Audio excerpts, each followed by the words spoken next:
welcome to this talk presentation all about Violet 2023. Now, where the influence of color of the year came from is it actually started. Pythagoras was someone who actually, for those of you who don't know Pythagoras, way back in ancient Greece, was the one who actually was considered really the father of numerology. And he studied, let's say, the energies and the trends of actually how the energy was. And he looked at, them as energies and to see what effect they would had universally and how they would affect people. And what he then noticed is he's also considered, obviously we know Pythagoras from the point of view of kind of the mathematical formulas, and equally, if you know about numerology, he is considered the father of numerology. Also, what a lot of people don't know is both of those actually came about is almost like a secondary thing, because Pythagoras, he was really looking and trying to discover what happens to the soul after death. And as a result of exploring all of those things, or exploring that, he discovered his mathematical formula. Again, that mathematical formula was to say what happens to the soul after death. And again, numerology came about as a result of his quest. We don't know whether he actually found the answer to that, because at that time, a lot of everything was passed on orally, and what was written down was later destroyed and considered heretical. So somewhere along the way, numbers became associated with colors. In the 36 years, and even my own teacher, that we cannot find any one person who actually then started associating numbers and colors. But I like to think of it as very much like its energy and vibration. And what I started noticing is over the years, probably round about August, September of the previous year, is like noticing the hints and the almost like winds of change, if you like, of the color coming into, which would be for the following year. So round about August, September last year, I started to feel and notice, just by watching what was happening in society, watching what film was being released and being currently in production to be released this year. And I could already see violet emerging. So last year was an indigo year. And I think most people were messaging and saying, please tell me violet is going to be far better than violet year is going to be far better than this year. Indigo year I very much describe as a gloop year. It was the breaking down of what was familiar and then rebuilding it in this year. So it's like this year is a year of emergence. It's almost like the butterfly and the moth emerging from the cocoon. And interesting, so again, like I said, I've started linking, or over the years, linking color and archetypes. Archetypes, in essence, were first mentioned by Plato, and it was later obviously, Carl Jung started bringing them back to mentioning them in his work. So he sort of brought them back to life again. An archetype is basically a blueprint. It's an original. It's copied, but it's never copied from. An archetype is an original blueprint. And these archetypes are all are always there. And it's just that over what I notice is every year because it has its own color, it equally has its own archetype. So This year, Violet 2023, is the year of the sovereign. Now, it's interesting. Like I said, I look back and see August, September, October from then on. Obviously, in the UK, in September last year, the Queen died, Queen Elizabeth. So, and then just after that, we had the release of the film called The Lost King, all about the true story of the search for the grave of Richard III, I believe. And then, of course, after that, we had another film called The Woman King, Viola Davis. So the hints were already there. And so this is what I want to really share with you, is about how we can look at these hints. And archetypes are much like archetypes are much like, how would I describe them, is like oil, these big ocean tankers, you know, these kind of oil tankers, and it takes a long time for them to move and change direction, but they run very deep. It's almost like the current, if we again use the metaphor of the ocean, is like archetypes are like the deep currents. We're affected by them, but in a very deep way. And so what I notice for this year, and what I'll be talking about, is very much its influence on the collective unconscious, the crown chakra, the metaverse, psychedelics, and stepping up. These are the things that, from what I've observed and what I know of Violet and the sovereign archetype, these are the things that we need to be conscious of. And if you work with, in any kind of therapeutic way, if you are a healer or you work, have clients, just it's a way of kind of being conscious of the things that you may meet in your sessions with your clients. And equally, it's looking at how we are affected by these things. So, collective unconscious. Now, the term the collective unconscious was termed by Carl Jung. I like to think of it as like this huge memory bank, or cloud as it's now called. And it's where all in the collective, it's said that all the stories of mankind, of humankind, from the beginning of time and beginning of human existence, and animals, I think, all belong and are stored. It's like the stories are all there, deep in the collective. And it's within the collective that we also find archetypes.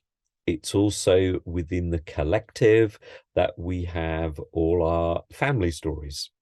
If we believe in reincarnation, past lives, etc., all our stories there are all stored within this collective memory bank.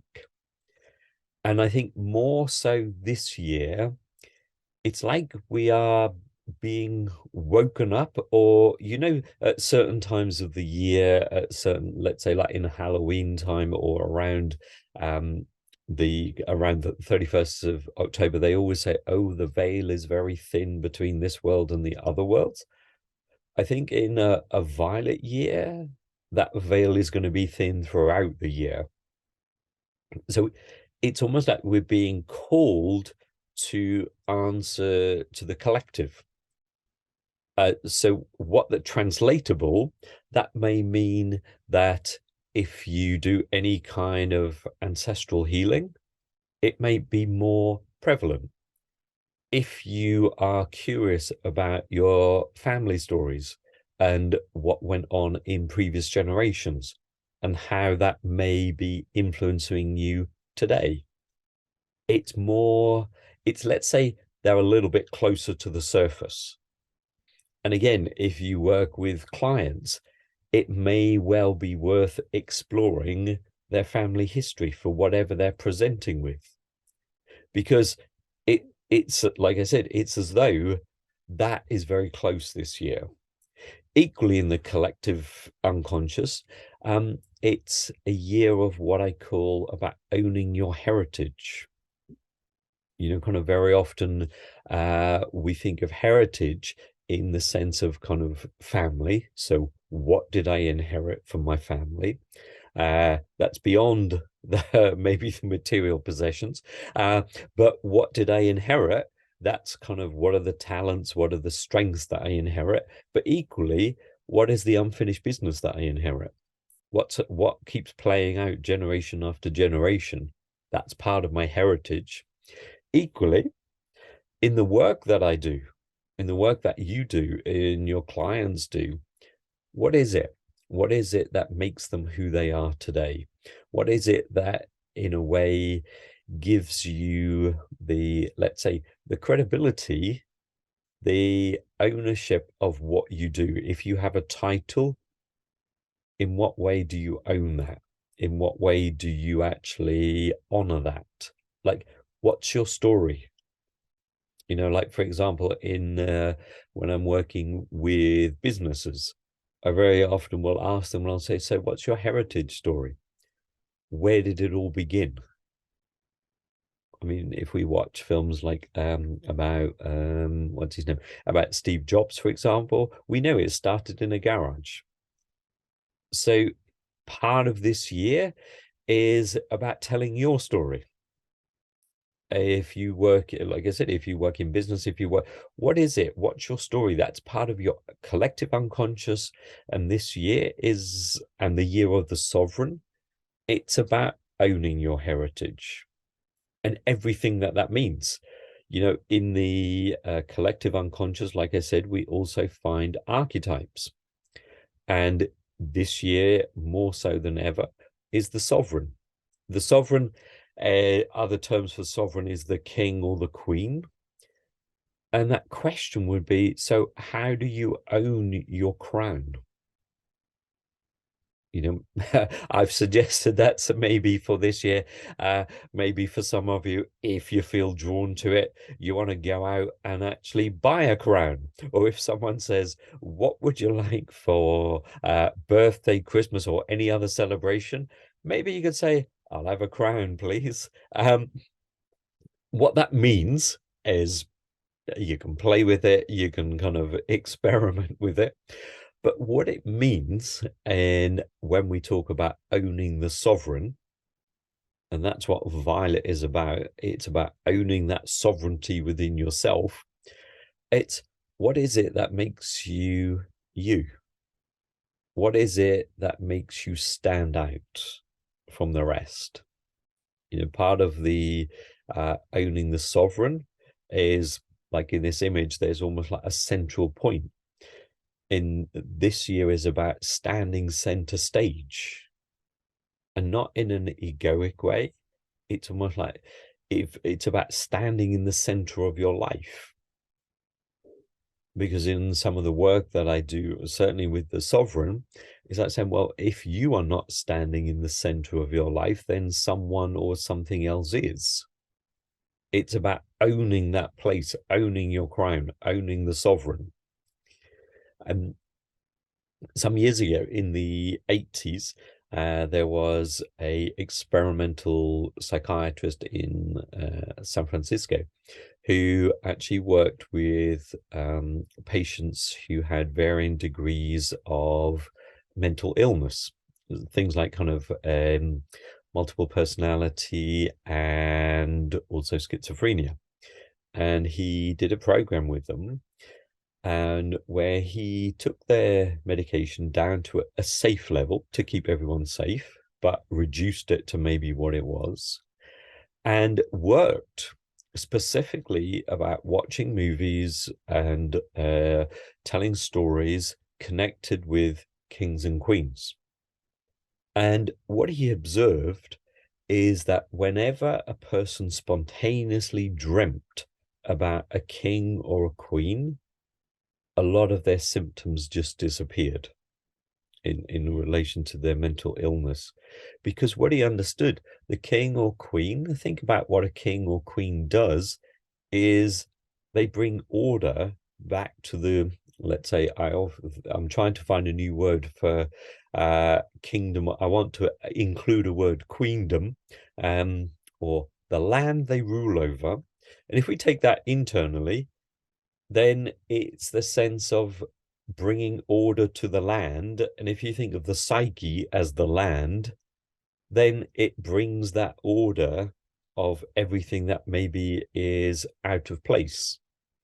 And what I've noticed personally and working with other people is if we connect it with that archetype of however we see a king or a queen, whoever shows up for us, and it's always inviting the image of, let me see a king or queen, and make it a personal relationship, build that relationship, and then notice how that brings order to your system.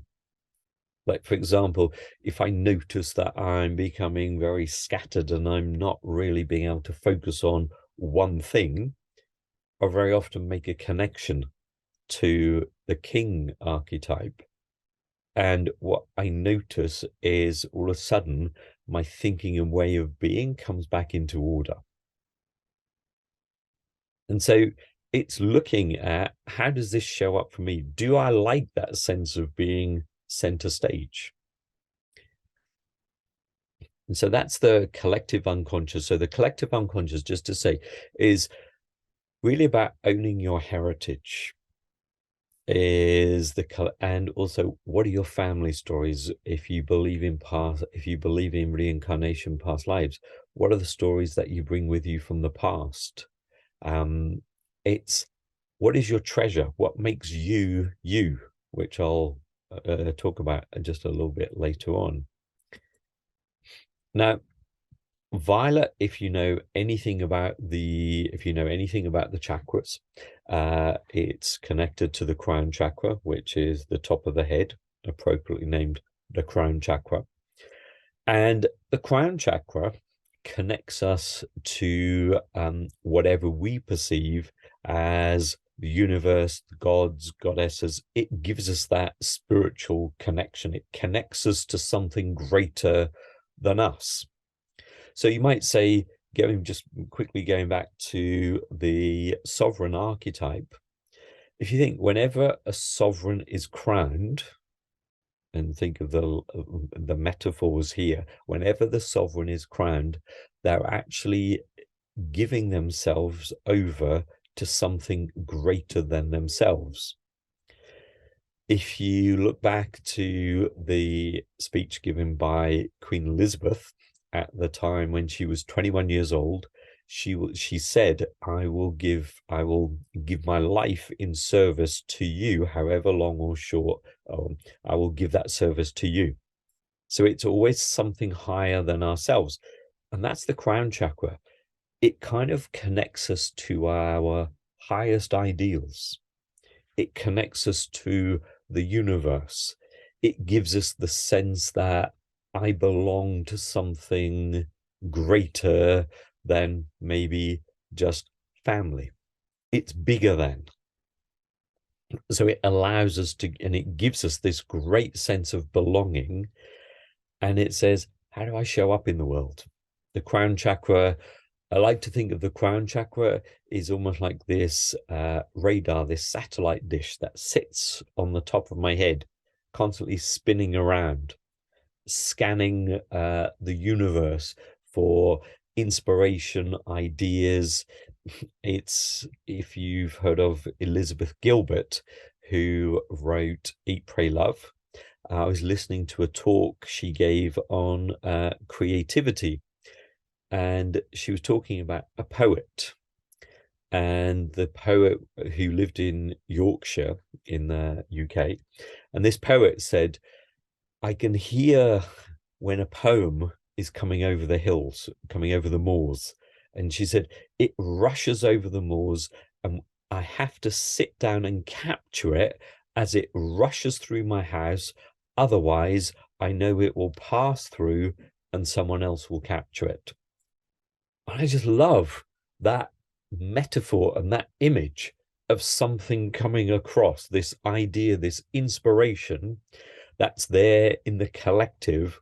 And it is the crown chakra of where we pick up these ideas and inspirations.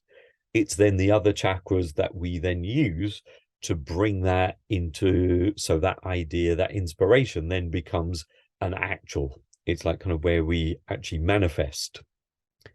And it's the ideas and inspirations that we pick up. It's the crown chakra. And so part of this year, it's really working with the crown chakra. It's that sense of what are my beliefs, and why do I believe this about whatever my spiritual belief system is. And part of the crown chakra is sometimes if it gets damaged in any way, and how it can get damaged is when we get caught up in things like cults or mask, anything where there's bigger than, and it's kind of a way of control.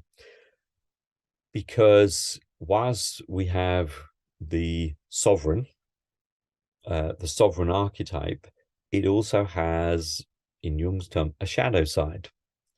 Now, the shadow side of the sovereign, which is where the crown chakra can also get damaged, is the dictator and the tyrant.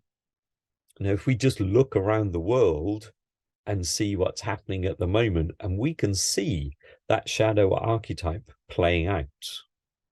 And even, it's, yes, of course, we can always look outside of ourselves and see it. And that could be whether it's a leader of a country, of a business, of a company, wherever someone is in a position of power. And of course, or local authority, government, whatever, there we might look and see kind of tyrants, dictators, etc. But from Jung's perspective, it's always the sense of, where does this show up in me as well? Now, how a tyrant or dictator may show up in us is maybe I'm almost like quite dictatorial in my belief system.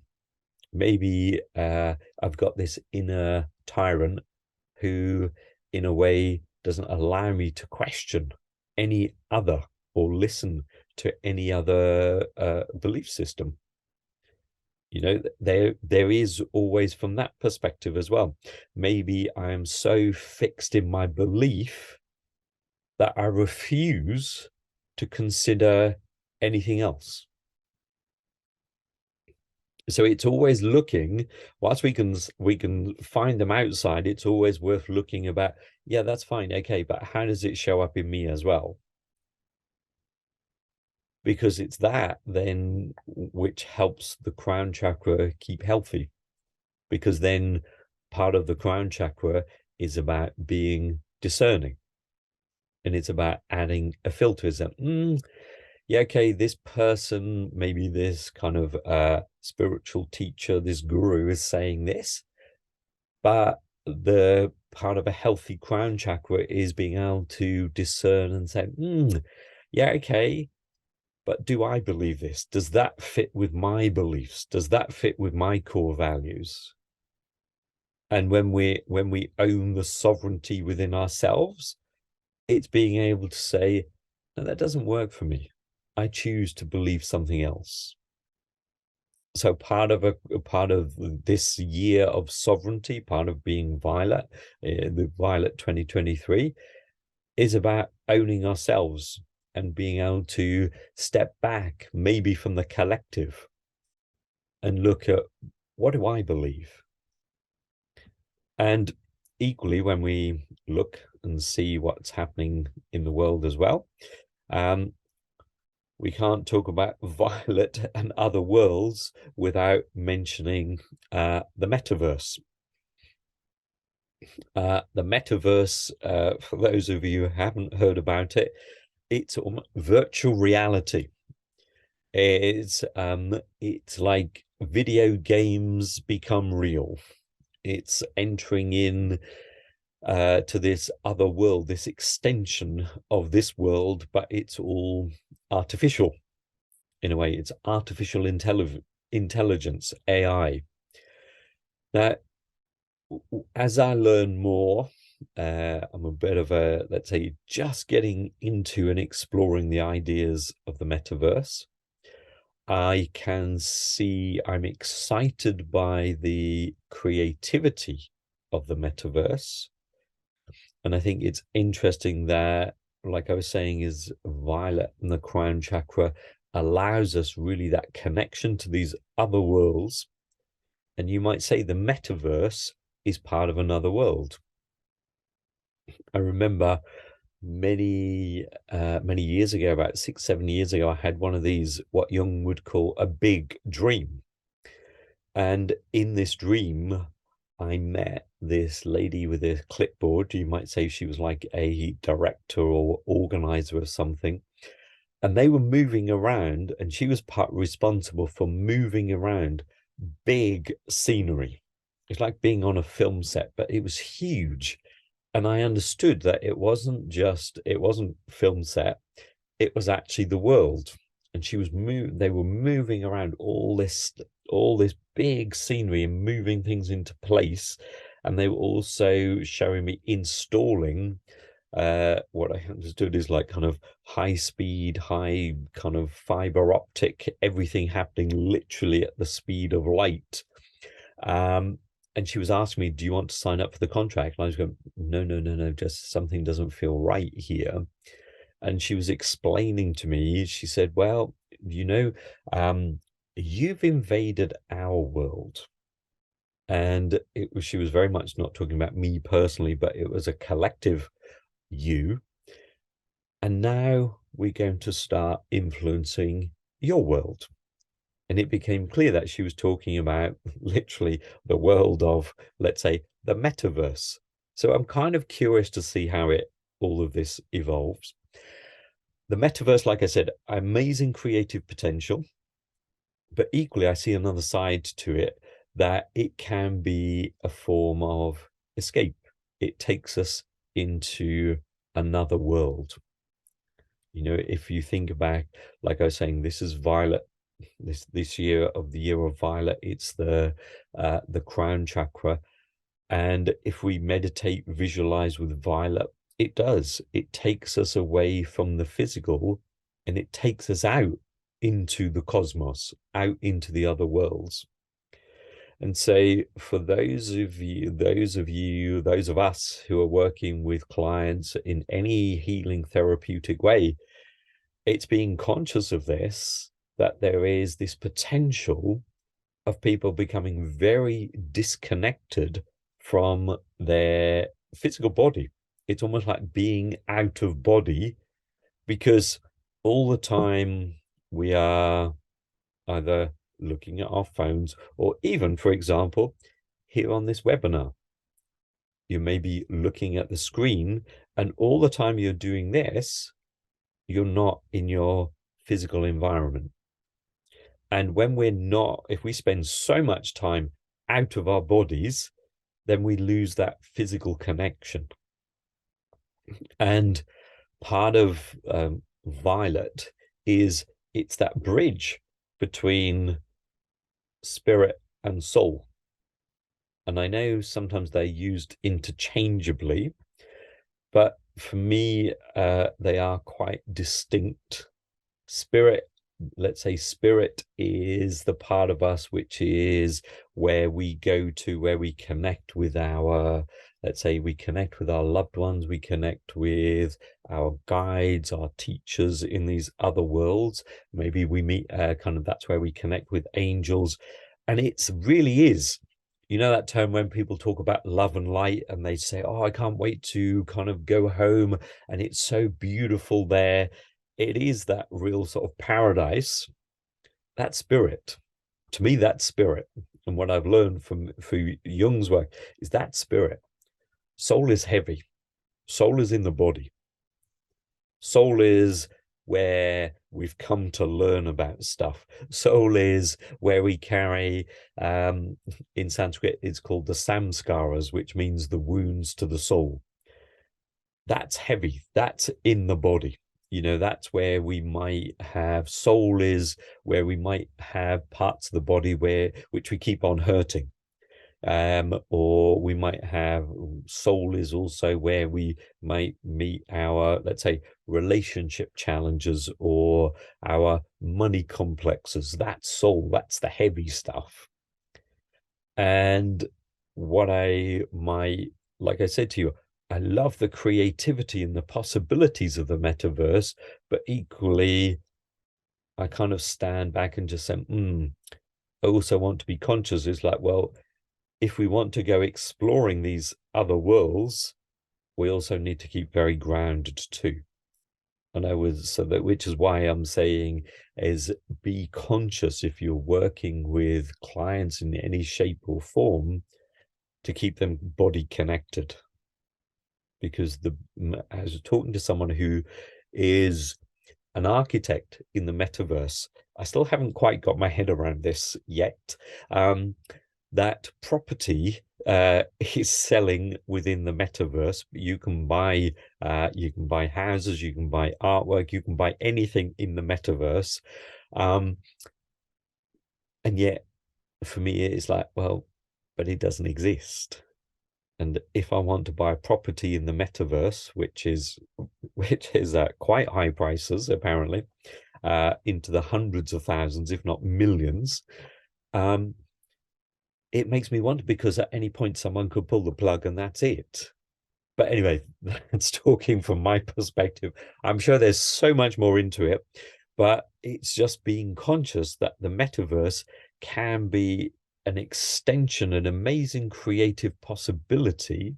Where I've seen it, where I'm excited about it, I've seen some work where children who have had maybe kind of life-threatening illnesses, or their body doesn't function as the way that maybe everyone else does. But within the metaverse, they're able to. They're able to function as superheroes and able to do things that maybe they can't do in their physical body in the here and now. And so that's where I've seen it, or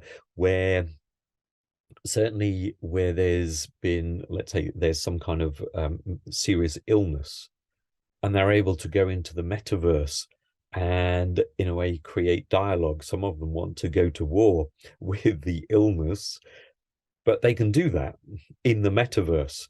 And as we know, there's so much research about the mind-body link. Now, if you can do this and you can create these stories within the metaverse, then I'm very curious to see the research of how that then affects the physical body in relation to illness. So that's the metaverse. It's an exciting possibility, but my slight hesitation is we need to keep terribly, terribly grounded. And just before we move on from the metaverse, if you are or have been a Trekkie fan, a Star Trek fan, there was a series called Star Trek Voyager, and there was also another one with Jean-Luc Picard. Patrick Stewart was playing the captain of the Enterprise, and in both of those, I think they were the alien species that they encountered were, for me, probably the scariest alien species, and that species was called the Borg, Borg, and they were half human and half android. And their calling sign was basically, resistance is futile, you will be assimilated.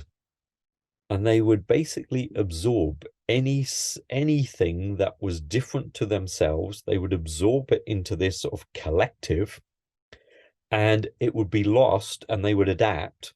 So if they were attacked, they would absorb the weapons, and they would absorb the mentality and the makeup of the weapons. So when they were attacked, they could never be attacked by the same weapons. And I think that's that kind of the reason it scared me is because, and now I see the metaverse, is that, is this where we're heading? Anyway, That's just a personal thing. It's just the metaverse and the Borg have a lot in common. And if you're curious, I'm sure somewhere on the internet you can find something about the Borg and you can see a clip from it. So keeping on this theme of kind of the crown chakra and taking us out into the other worlds, you may have seen that there is so much more research and much more visible research, more conferences, more awareness of psychedelics. Now, of course, psychedelics first came about, we heard more like from the 60s. There was research with LSD, magic mushrooms, etc. It seems they've had a resurgence. Kind of they're coming back into conscious now. Certainly for treatment of varying mental health problems, mental illness, such as PTSD, post-traumatic stress disorder, and also long-term depression. And I think they're at the point now, certainly I was reading something recently about the FDA in America, and now looking at that, it's going to become, I think it's termed legalized. And certainly in the UK, they're doing more research, and there's conferences, there's visible conferences. No longer is it being hidden, or is it happening behind closed doors? And again, psychedelics. And again, there's things like kind of ayahuasca and all the other things that come from the Amazon. And they link us with these other worlds. So again, what I see is this year, it's all of these other worlds are starting to become more visible. They give us great opportunities. Certainly, I know that I've seen colors that I know I will never, maybe not in my lifetime, see and experience in this world like I've seen them in the other worlds. And my experience is not with psychedelics in that way. Is certainly when I've taken part in cacao ceremonies. That's much more gentle. It's the kind of healing power of chocolate. But in the cacao ceremonies, I've seen colors and experienced color that like I've never experienced it before. So much more vivid, so much brighter, and almost tangible that you can reach out and touch it, and it feels so real. And I think that's the thing, that's the opportunity with psychedelics and the exploration, is it's opening up the possibility. And again, it's the crown chakra that enables us, that's where we journey from. When people talk about having out-of-body experiences and such like, and when they go on journeys of some kind, whether it's to do with psychedelics or out-of-body experience, it's always there's always a chord that comes through the crown chakra that takes them out. That seems to be the way out, in a way. And equally, that's why we need to, if we explore anything like this, even deep meditation, or what's the other one? There's things like holotropic breath work, anything which is taking us up and out.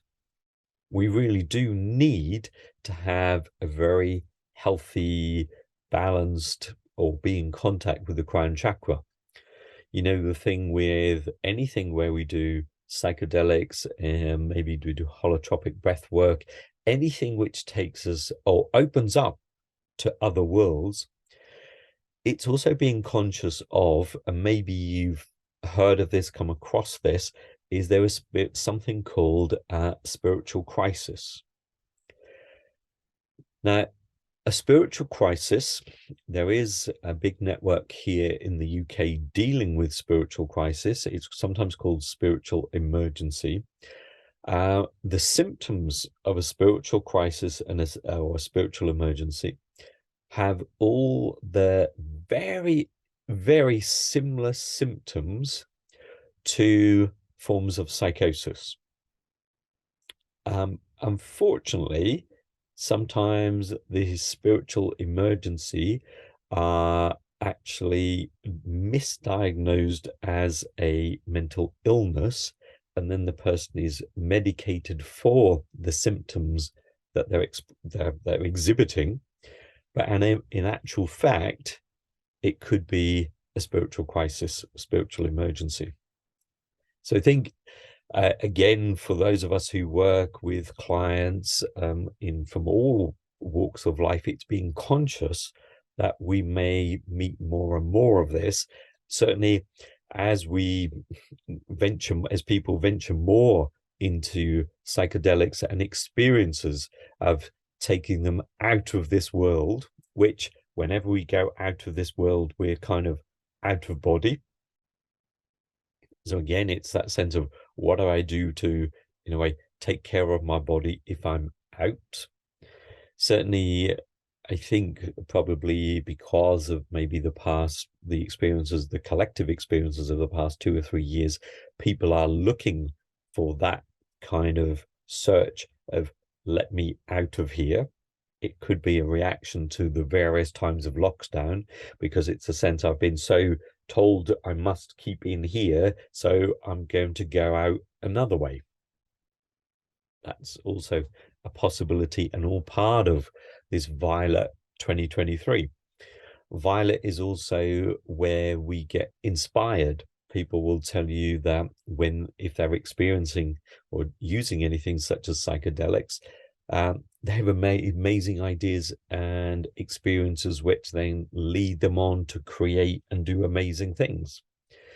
If you've ever come across the work of Alex Gray, he's an artist based in New York, and I would definitely recommend searching out his work, because a lot of his work came about through the use of and working with, certainly during the 60s, of psychedelics. But like I said, it's that sense of keeping connected, keeping grounded in the body. And moving on from psychedelics, this year, like I said at the beginning, is also about stepping up. Now, what does stepping up mean? So in the terms of in color psychodynamics, stepping up means we very often say, well, what am I here to do? What's my purpose? I have a lot of people that say that conversation, they say, what I want to know, why am I here? What's my purpose? And what was I born to do, for example? And whilst the question, I understand the essence of the question, but maybe, well, no, not maybe, I believe we should reframe that question to be, not what was I born to do, but who was I born to be? Because doing, in a way, always seems to be connected with career. And whilst, yes, that's a part of it, but who was I born to be is very different. To me, it's much more natural and organic. Let's say a rose doesn't have to do a rose, but a rose is simply being a rose. We don't have to try to be, when we say, who was I born to be? We don't have to try to be that. We already are that. And that in turn, I find, actually connects us with, what are we supposed to be doing? Let's say, how do I show up, and and that's stepping up. How do I show up, and who was I born to be? If you've seen it, or if you haven't seen it yet, I would really encourage you to have a look at the animation film called The Boy, the Mole, the Fox and the Horse. If you're in the UK, it's still on BBC iPlayer. You can find it, I think it's on Apple TV. And there's one point in the animation, it's also a book as well, and there's one part where the mole says to the boy, what do you want to be when you grow up? And the boy just says, I want to be kind. You can't do kind, but you can be kind. And think of, if you have children, and when you're around children, think about it. And even when you, even in our own childhood experiences, um, up until about the age of maybe 8 or 10, people always say to us, what do you want to be when you grow up? And then it seems that when we start going to, let's say, more comprehensive school or something like that, high school, it then goes into, what are you going to do? It seems to change. You know, we move from one thing to another, and we move from what do you want to be when you grow up to what are you going to do when you finish, as in when you finish school, or where are you going next? So it becomes from being to doing. Stepping up is coming back to, who was I born to be? You know, and part of that you might look in childhood. How did you used to play? What games did you play? Were you were you the instigator, or were you happy to play as part of a team? Or did you like just playing on your own? Did you have an active imagination, or did you need to be doing something? And all of these are kind of clues of who we're born to be. And it's already there. It's already there, very much inside of us. And in color psychodynamics, we have something called color psychodynamics profiling. And it's very much what I believe is that we have this written color code. It's like this DNA. It's your soul DNA, if you like. And this, coming back to archetypes, it gives you an archetypal profile. And an archetypal profile is like a map. So it's saying, well, this is who I was born to be. I don't need to try to be or do anything else other than be the best version of myself. In color psychodynamics profiling, we come from the place that you already are enough. Everything you need to be yourself, you already have. And it's much more about allowing that to grow and to bring it out and to allow it to shine more. And to me, that's what's happening this year. But in this violet year, it's very much about saying stepping up is be who you were born to be.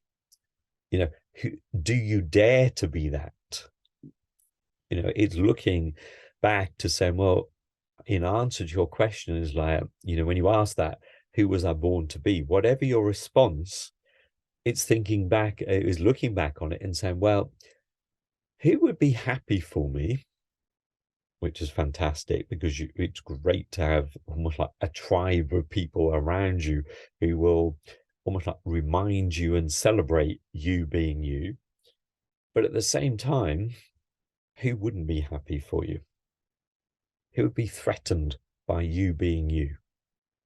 And you know, in that, if you've ever come across that poem from Marianne Williamson, where she says, it is not our darkness, but our light that most frightens us, for we are powerful beyond measure.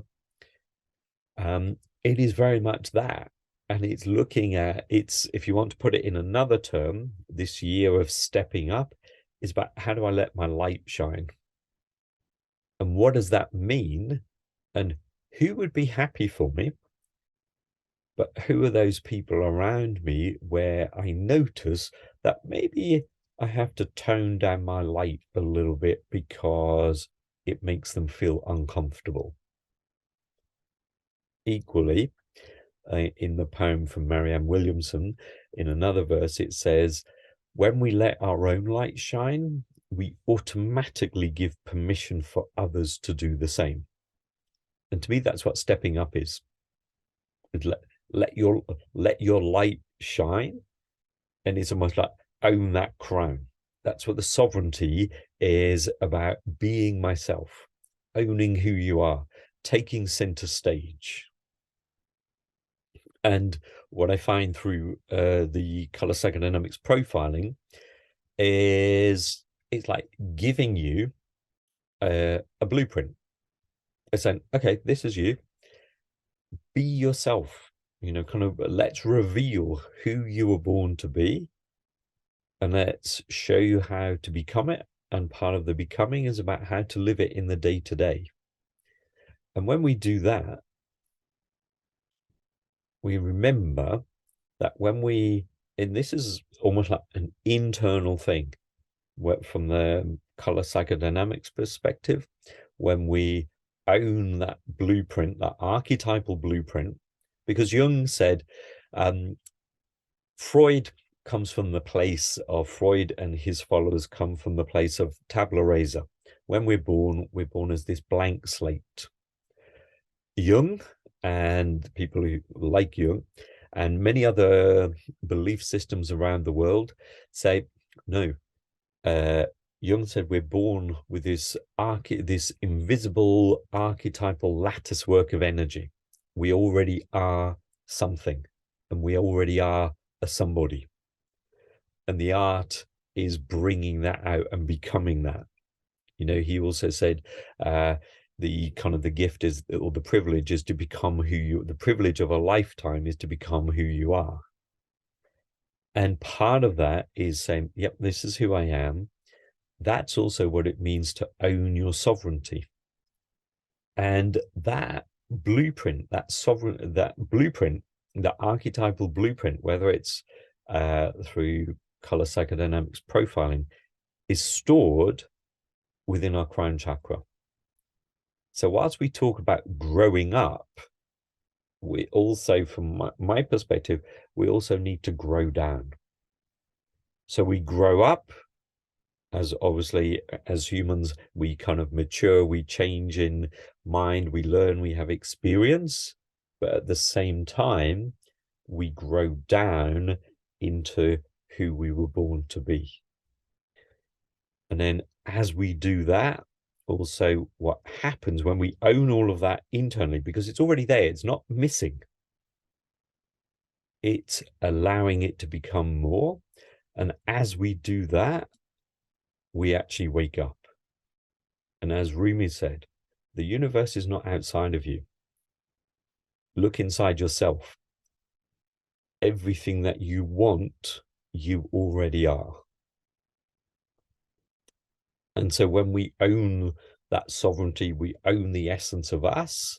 And this is what Violet encourages us to do. Search out the poem of Marianne Williamson. It's about living our light. And the first line is, it is not our darkness but our light that most frightens us, because we are powerful beyond measure. Use that as your your invitation and your work for this year. That is Violet 2023.